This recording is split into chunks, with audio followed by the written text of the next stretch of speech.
All right, I think I'm going to get going because this is actually a bigger crowd than I thought would show up. So, first of all, thank you very much. I know it's hard to get away, and I know your time is valuable, so I'm not going to waste it. What I thought I'd do tonight is just introduce myself for those of you who don't know me, give you a little bit about my background, not too much, although feel free to ask questions, and then turn it over to you guys for questions, because that's why we're here, for you guys, not for me. Can you hear me back there? All right. Excellent. So I was born and raised in Huron, as was my mother and my maternal grandparents.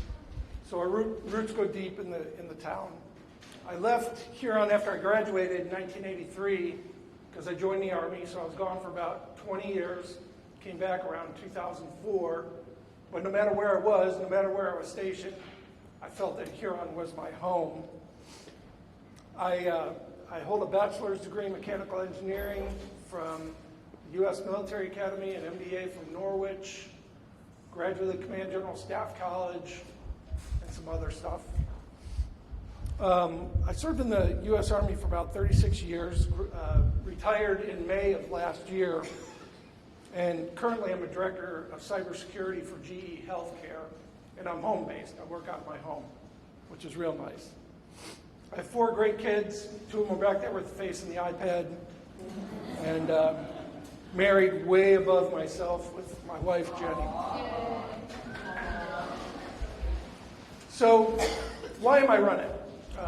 Like I mentioned earlier, I returned to Huron in 2004, decided to make it my permanent home, and not much had changed. And that's not a bad thing. Continuity is good. Everything felt familiar. But around 2006, 2007, things did start to change, and in my opinion, for the better. Aesthetically, financially, the city's fiscal position, just a lot of good stuff going on. The ConAgra site, the Main Street extension, just things that you could feel. And I didn't know much about why those things were changing. I could just tell that they were.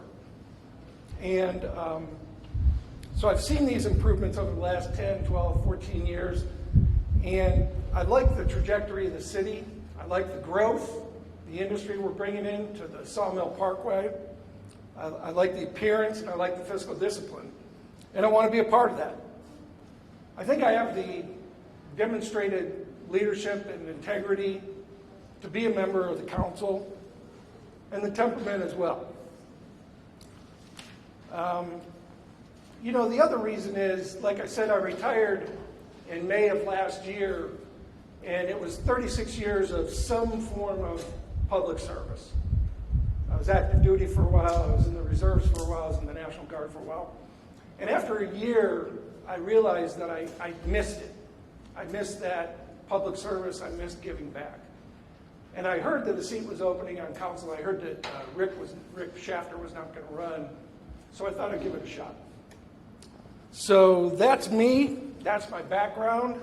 Like I said, this is really for you guys, so feel free to ask questions, any question, even about my background. I kept it abbreviated because I don't like to talk about myself, so feel free to ask questions about background as well. Anybody. I didn't plant any questions either, I swear. Anyone? Here. Yes, ma'am. What do you see as the project that would fit into that ConAgra site? Because it's really a dead space, and I think it can be a great revenue generator, but I don't want to see it actually given over to housing. I want something that we as citizens can use, but I want something that brings people in to spend their money here instead of just dropping the boat off, getting in their vehicle afterwards and leaving. Yep. I'll let your answer just stand as mine. No, I'm totally in agreement. I'm not against housing down there at the ConAgra site. I just find it hard to believe anybody would want to be down there based on what you're looking at when you look east and when you look north. And the tax revenue that we could bring in with businesses and jobs. I think it's a great opportunity for mixed use, retail, and public, park or some sort of area for the public to use. That's what I'd like to see. I know there's challenges down there, as most of you know, with soil compaction, and there's no infrastructure down there. So it'll be a cost to somebody, probably the city, to run that sewer, electric, all that stuff down there. But I think it'd be well worth it.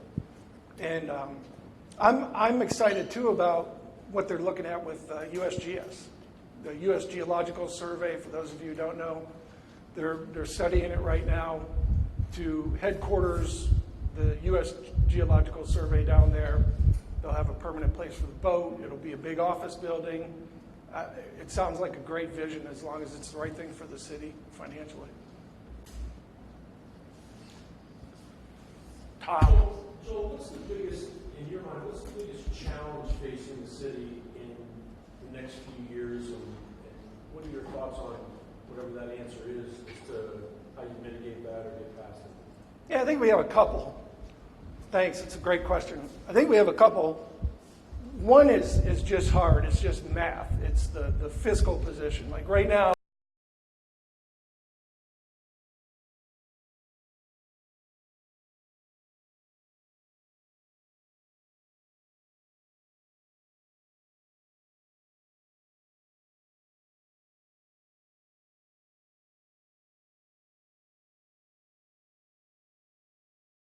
fairly low 1% tax rate, and I would hate to see that go up. So I think we're going to have challenges financially. So the trick is going to be figure out how to get that revenue up without dipping into everybody's pocket, in my opinion. And there's ways to do that. Muji out there is doing $200,000 a year in electrical, and we all know they're expanding. You know, it's a great source of revenue. You know, there's a lot of opportunities. So I think fiscal is going to be a challenge in the next couple of years.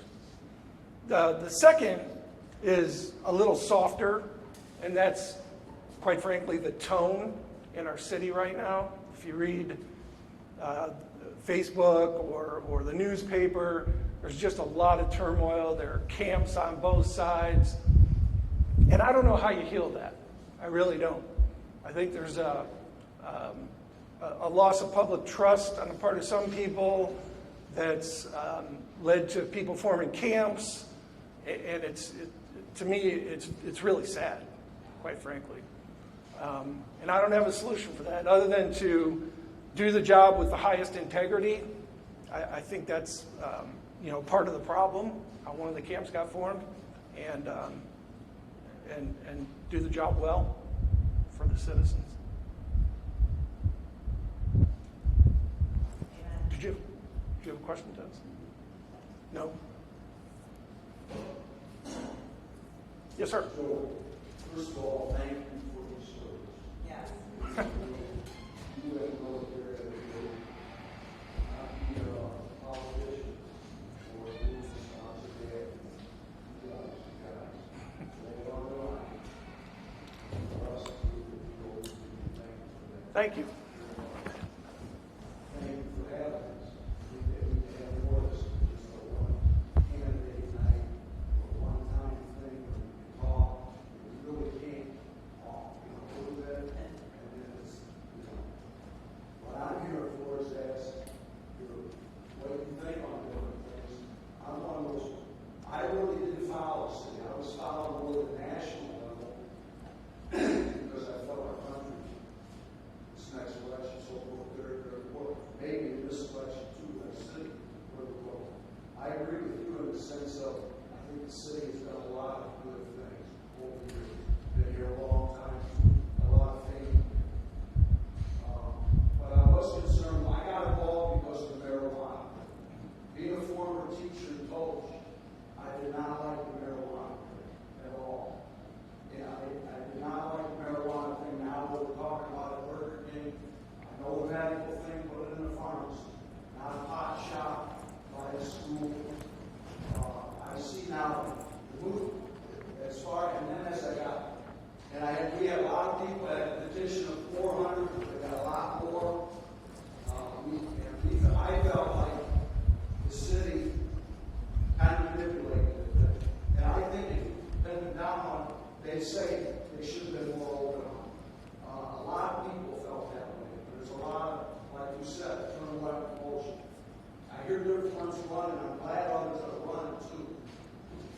hear people saying about agenda. Personally, my only agenda is that we get good people in there that are listening to the people, that are doing the best things for the city. And I really feel like we are heading in the right direction. But I got some red flags. One was the marijuana. Then as I got talking to people, when I was going on this petition and different things, talked to a lot of good people. And I found out that this Hagy farm thing, I didn't even know it was out there. That's how much I was paying attention. Township didn't want it. They didn't want it. So what they did, instead of listening to the people, they rezoned it and still did it.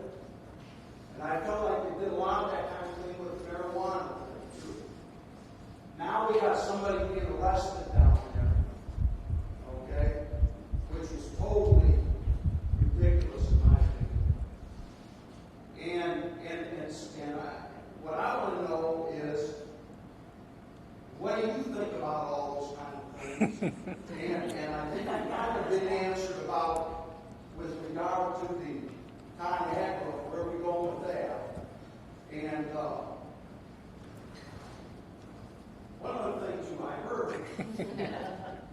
there was a meeting. And again, I just get bits and pieces on this. Maybe you know, maybe, or Bill. Are you waiting? Okay, you're on too. I'd like your opinion on this too. You got to come put the mic on if you're going to. I heard this a meeting that some of you guys got together. When I say you guys, potential new people running, and some of the people that were already on the council, but they didn't get everybody together.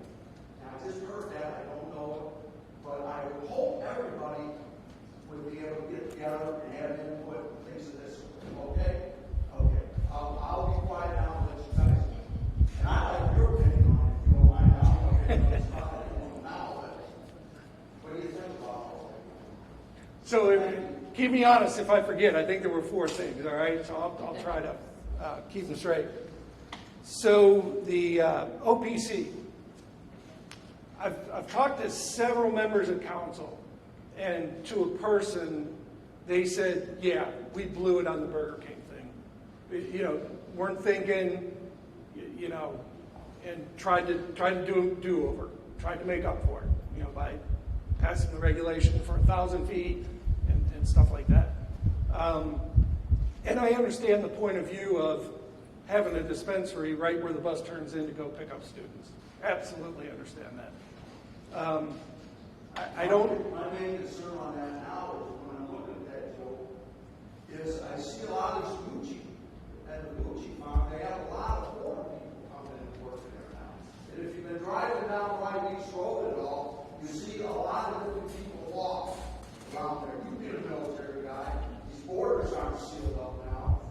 I feel a lot better with, I hope I go with Trump in there. At least I think he's trying to watch it. For others, I don't know, down the road. I don't know who's going to be walking around our city down the road. And we got marijuana thing there too. That's a concern for me, for my kids, grandkids, things of this down the road. So I think we've got that one taken care of, and I don't mean we as in me. I wasn't on council, but I think the council did the right thing, listened to the people, asked for a do-over, and got it.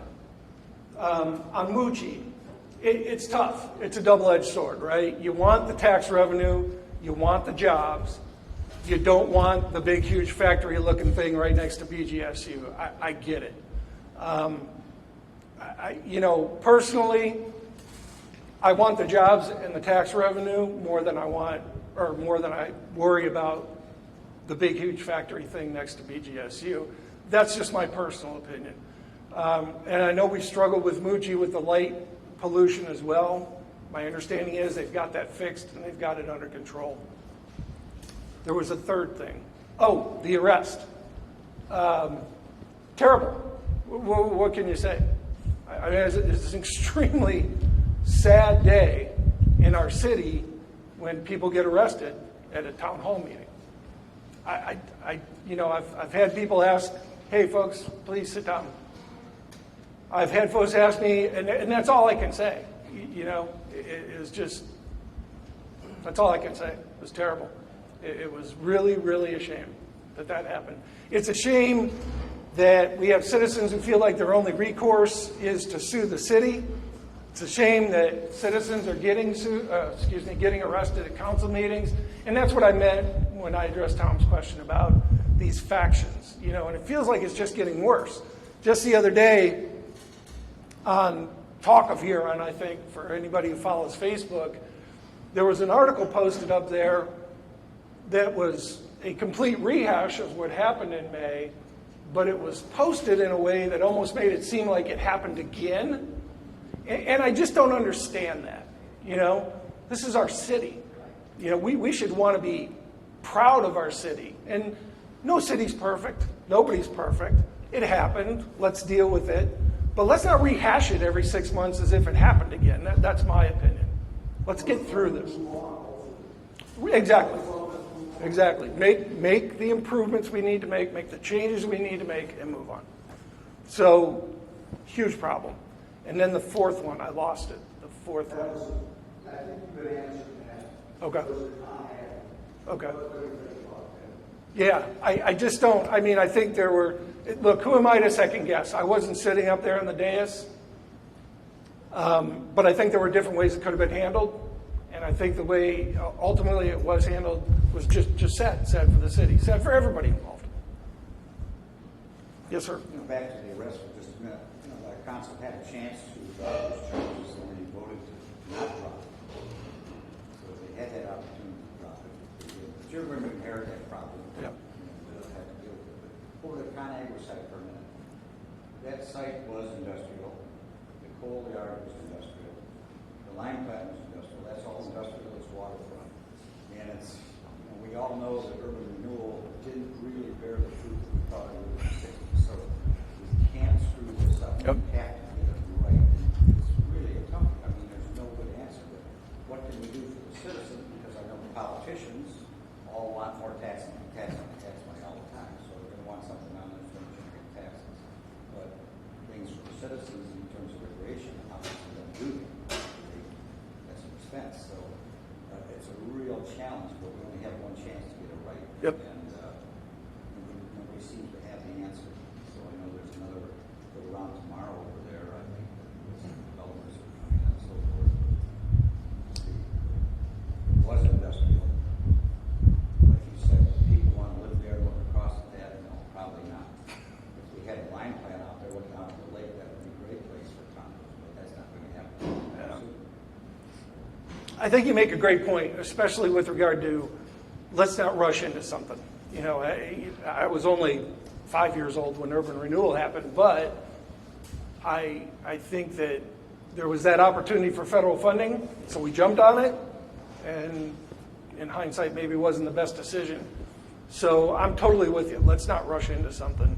And I'm all in favor of a mixed use, not just heavy industry, not just bringing in tax revenue, but that's a great area for us to enjoy as citizens. So I agree. Be careful we don't split our existing businesses that we have with the shopping center over there and the plaza here and the downtown, more fragmented. I've always joked the last thing we need is another half-empty plaza, right? So let's make sure we don't do that. Back to the Mucci Farms, how many jobs have we generated? Does anybody have a good handle on that? I Jobs? don't. Yeah, I don't. I read it when it first came out, but I don't. I think it's in the hundreds. Do you know, Frances? 300? No. Yep. Are they still building? They are. There's at least another phase. If you drive, what would it be, west on Bogart, keep going, you can see where they're, leveling everything out, and it's almost going to double. And there's at least one more phase, maybe two. Yeah. Yes, ma'am.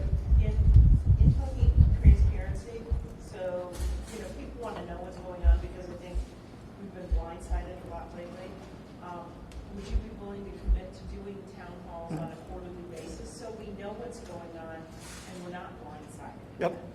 Yeah, absolutely. I think there's, first of all, to address the question directly, I do plan to do this on a regular basis. So might get 2 people, might get 0 people, that's okay. I just want to make myself available, all right? And maybe help heal some of the wounds that we've got right now.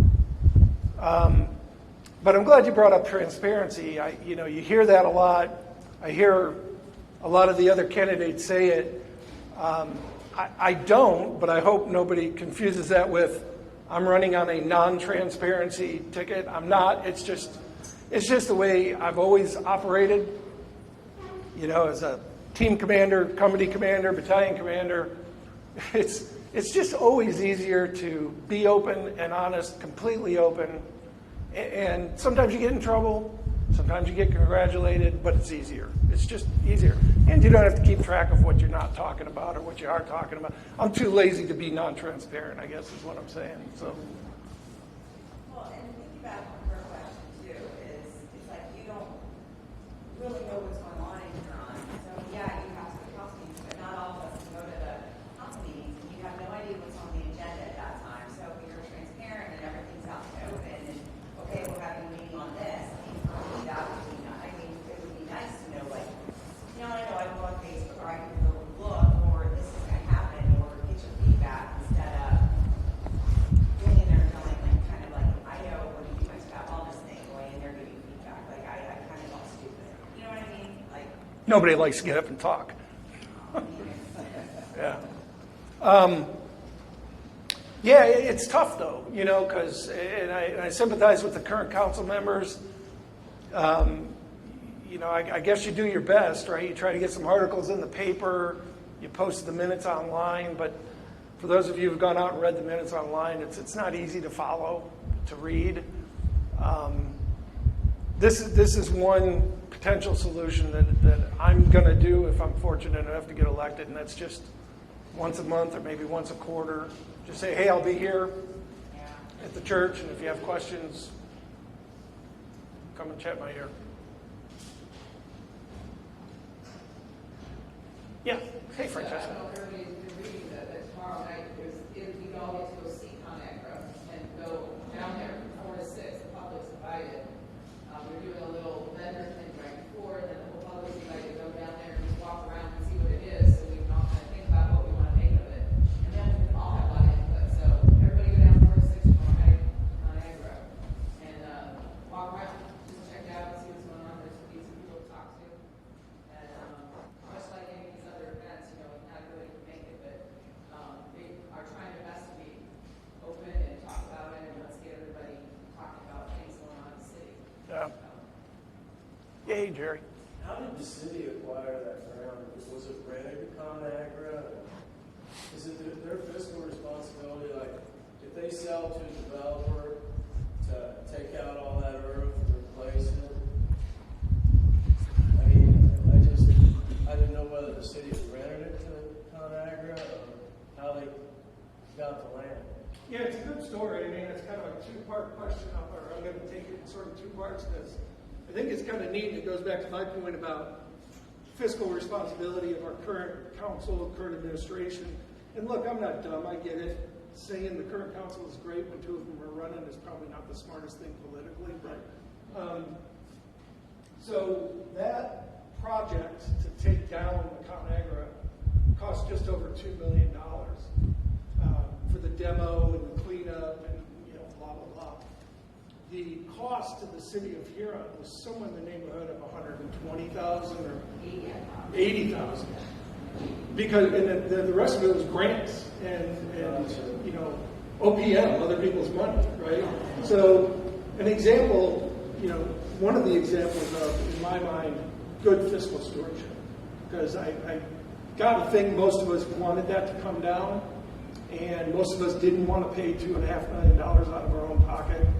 So that's the first part of the question.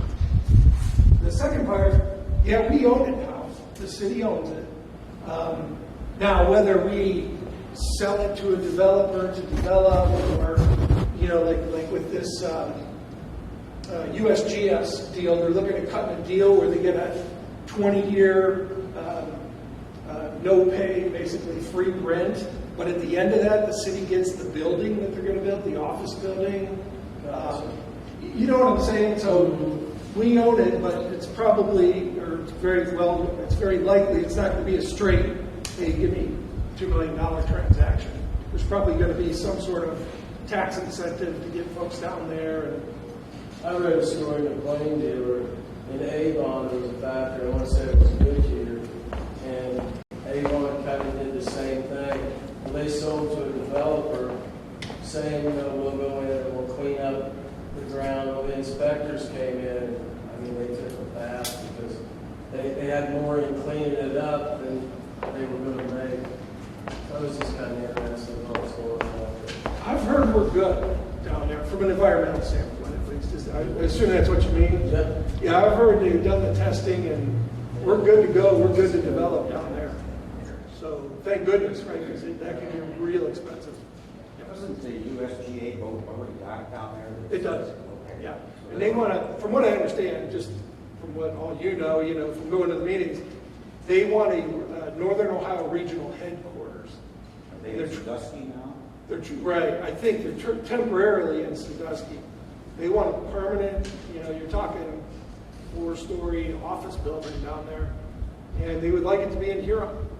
And so instead of just sort of working out of a shack, which I think they're doing down there right now, have a honest to goodness headquarters. There was also, I read or heard or read, that Nickel Plate was abandoning their line back to the old coal docks. Is there anything to that? Or did I just mention that? I hadn't heard, but that, It sounded like railroads to the property. yeah, exactly. And picture a Huron where we the citizens own all of that, not just the ConAgra site, but everything east and north of the lime plant, including the lime plant. But I think that's going to be a mess to clean up. I think that's going to be tough.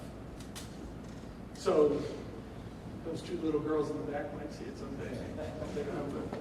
Yeah. I've heard a couple times now, one of the reasons for ConAgra not getting developed is because of the lack of infrastructure.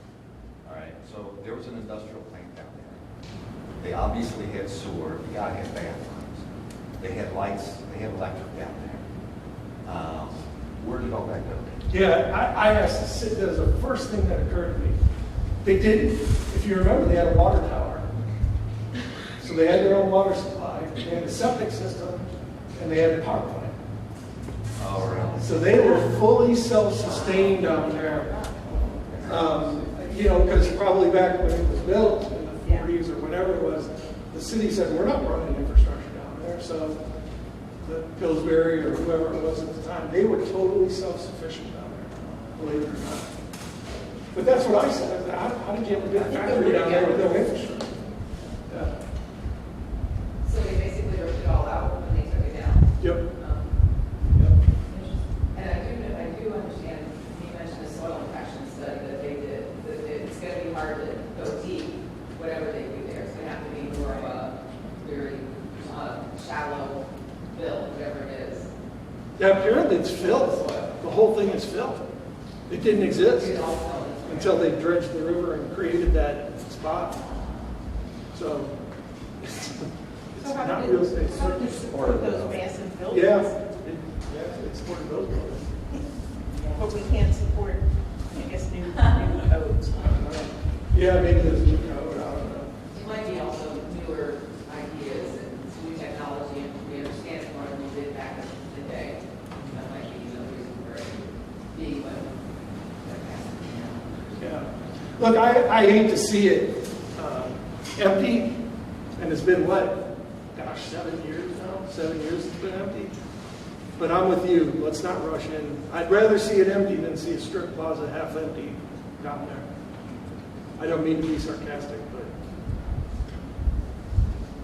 yes, ma'am. So what's going on with the mine plan? What's the status of that? Because you hear that we've seen them bring stuff in and just ship it out. I missed the stack for our wind direction.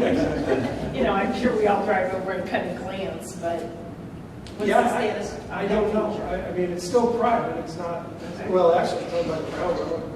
The Mississippi mine was on a 5,000-year lease with the railroad. Okay. So but I don't know. It would be neat. Someone mentioned the railroad might be giving up some of that land. That'd be cool. That would be a big mess to clean up. If you haven't done it, I encourage you, go on Google Earth and look at our line plan. It looks like the surface of the moon. It's absolutely a mess back there. All line sledge, I guess they call it. Can't the line plant, the previous owners, can't they be forced to clean that up? Probably waiting for someone to come along and say, nice piece of property, I'll take it over for you. I don't know. Oh, I have a question. Yes, ma'am. Where can we get yard signs? Talk to my campaign manager.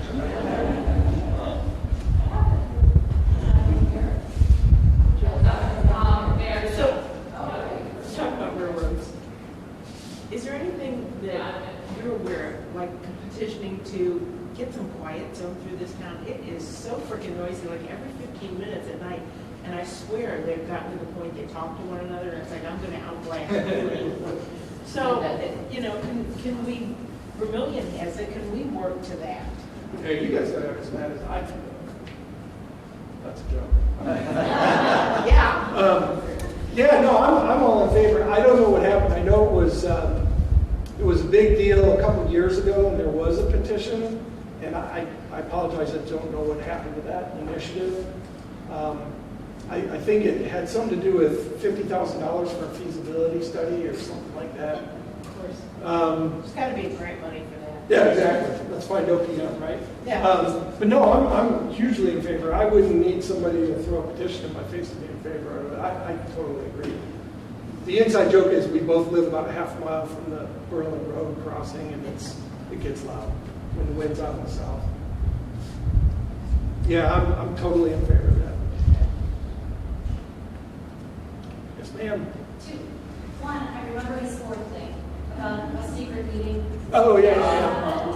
All right. And number two, there's people that want a community center, people that don't want. What are your thoughts on that? Well, obviously, I wouldn't be going home tonight if I didn't say I was in favor of it. For those of you who don't know, Jenny's on the committee. No, but I'm in favor of it. I'm in favor of it. I think we got to find the right way to do it where it can fund itself. We don't need another burden on the city. But I'm totally in favor of it. To me, it seems crazy, and I know you guys know this better than anybody maybe in the room. The kids are going from Huron to what, Danbury? For swim practice. I mean, I got to tell you, I played football, but I wouldn't have got on a bus and gone to Danbury for football practice. That's some dedication, and B, it's a shame because we have a great swim program, and we should be right there with everybody else. So, look, it's not all about the pool, as probably a lot of you know. It's about a wellness center. It's about an urgent care. It's about affordable daycare. So I'm very much in favor of that. But I also want to make sure we do it in a way that is fiscally responsible. The secret meeting, yeah. I've heard that one too. I wouldn't call it a secret meeting. I would just call it a meeting where everybody wasn't there. It was just certain ones that, I don't. No, that's good. I'm teasing. Everyone. Yeah. But that's politics. Yeah, I'm teasing. I was fortunate enough when I decided to run, I was fortunate enough to have a group of folks who were willing to support my campaign. And I'm very grateful for that. And I hope they still do. And I think 2 of the times we got together to meet, a council person was there. Because that council person was of like mind. All the things I've rattled off, fiscal responsibility, ConAgra, right? So there were at least 2, maybe 3, don't hold me to that, meetings where the group that was supporting me and a council member was present. And I'm a little facetious, and I don't mean to pick on you, but I've heard it from other people as well, which is why I'm joking about it a little bit. There was nothing secret about it. Anybody in town was invited. There was no more than one council member there, so there wasn't a mini council meeting going on. I'm wondering if that was an agenda. You're just explaining it out what it is. This is what we need to be able to do. Right. This is one of the problems I had with the meetings. And if you've been to those meetings, Joe, you know what I'm talking about. We get up there, or anybody gets up, and there's been a lot of people at different times, get up there, and they'll say they have 3 minutes. They're within 3 minutes. Well, then they're done, and then council sits up there. Now they do have, where you can hear them now, you can always hear them with the microphone. I'm not trying to live there, I'm just telling you what it is. But then there was no more give back and forth. They talk, we talk, and then they talk. And it wasn't like we're doing right now. Right. You know, and when Janisi made a comment about maybe changing the format of that at some point. But that was a long time ago. There's been nothing done. But it just, we need this dialogue. We got to have this dialogue. So everybody's on the same page so we can talk. Because I think everybody, if you cares about the city and wants to go in the right direction, and it might not always have the same opinion of it, but communication is a big thing. Yeah, I totally agree. I like you, it's a little frustrating to hear 4 or 5 people voice very legitimate concerns, and then you move on to other business, and they do a pretty good job of getting back to those people, but in some cases, those people have already left. So I'm with you. I don't know why this is set up the way it is, if it's a rule change that we need, but I'm with you. I like the dialogue. And with certain, I understand, because some people would dominate, keep going all the time. I mean, you got to have Right. guidelines, but when there was so much discussion on some big topics that people felt strongly about, Yep. that kind of thing. Absolutely. Absolutely. I just, from a government standpoint, the meetings are run like Robert's rules. Basically, it's a meeting run a certain way. A similar thing that I did in Chicago. And if you follow a certain order, a certain pattern, all that kind of thing. But to take all that information, all the questions the citizens have, and then have another meeting another day, and like you can talk, the town hall would have been probably helpful to everybody, because then you could have asked so much questions. I think they did some Saturdays a couple times, and they did a few coffee and conversation things a few times, but I don't know whether those were well attended. I don't have any information. Yeah. But the meetings themselves are just how they follow Robert's rules pattern. Any other questions?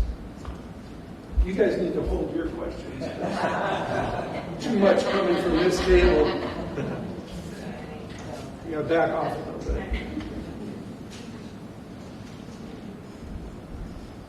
Anybody? Anything? Any parts of the city that, you think need additional help? Like, I know they've done a lot of infrastructure in Oklahoma, and they've done, they're trying to fix the right-each end over there, and some things. Are there any other things around the city you think that we should kind of focus on and pay some attention? You've heard anything from anybody else? Yeah, I'm terrible at that, because I'll go through a section of town. I think they redid Beechwood a couple, maybe a year ago, I don't know. But I'll go through there, and the streets look beautiful, but I didn't think they looked bad before. You know what I mean? So I'm not real good at picking out, because I'm kind of a slob, I'm not real good at picking out things that need to be fixed. I certainly appreciate citizens who come and say, hey, my streets need fixed, and things like that. Is there anybody here who has a thought on that? Yeah, anybody? They want to see that?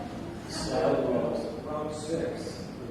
I guess that's a state program, and we pay around 6, and that came in town over a couple of years now.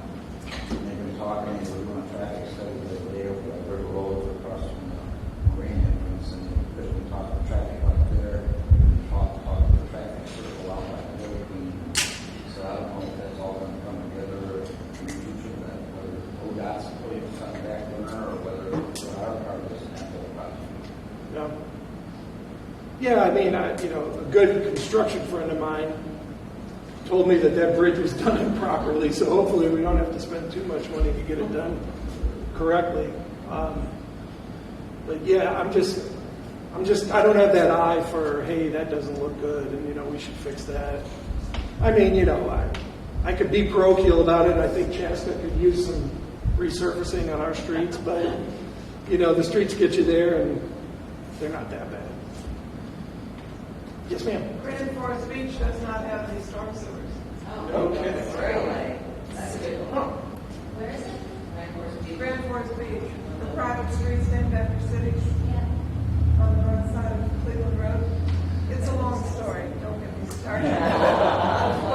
But basically, when it was first allotted, that there was provision for that, but when the sanitary sewers were put in, no, and that was decades ago, there was no provision to handle stormwater, so it's become quite an issue in certain areas, and not always where it originates, so, That explains a lot, right, Jenny? Your mom's driveway is 3 inches underwater every time it rains. Yeah, I didn't know. Yes, sir. So one more thing on this marijuana thing. Would you be in favor or not in favor of where it's at right now, that dispensary with Burger King by the school there? Are you in favor or not in favor if you have know enough about it to say I wouldn't want that there or you would want it there, or what do you think? Yeah, no, it's been moved, so it's not going to be in Burger King, and I'm totally in favor of that. The last I heard, they were talking about putting it out on Sawmill Industrial Parkway near where the manufacturing is. It'll be on their property, is that? Right. Yeah, and I think that's a great idea. I think that was a blind spot, and like I said, the 3 council members I've talked to, they all said, my bad, we missed it. What do you think about more of them start coming out there? Or is that, is it my understanding, they aren't going to allow any more business marijuana places, or we don't need the marijuana since we start putting it out in the park? You know, we got the one thing out there now. And if we move it out there, which they own that. Now, my understanding, what's the one auto park place out there? Yeah, yeah, I know what you mean. Okay, now I heard they do business, or they got some connections, and there might be one coming in there, or possibility, or what do you think on that? Well, my understanding, and again, I'm not a lawyer, thank goodness, no offense to any lawyers. My understanding is when you get, when OPC, or a company like OPC gets permission for a dispensary, it's geographical. So they're not going to be able to put another one, in Huron or whatever the mile radius is. So I don't think we have to worry about that. With it moving, it could be that they've looked at different places. They did look at different places out there. I don't know that, but maybe that's where word is coming in that they're looking at different places. But I know they're not going to be able to put another one here in Huron, just because of the law. That's the Ohio law. It's not a city ordinance.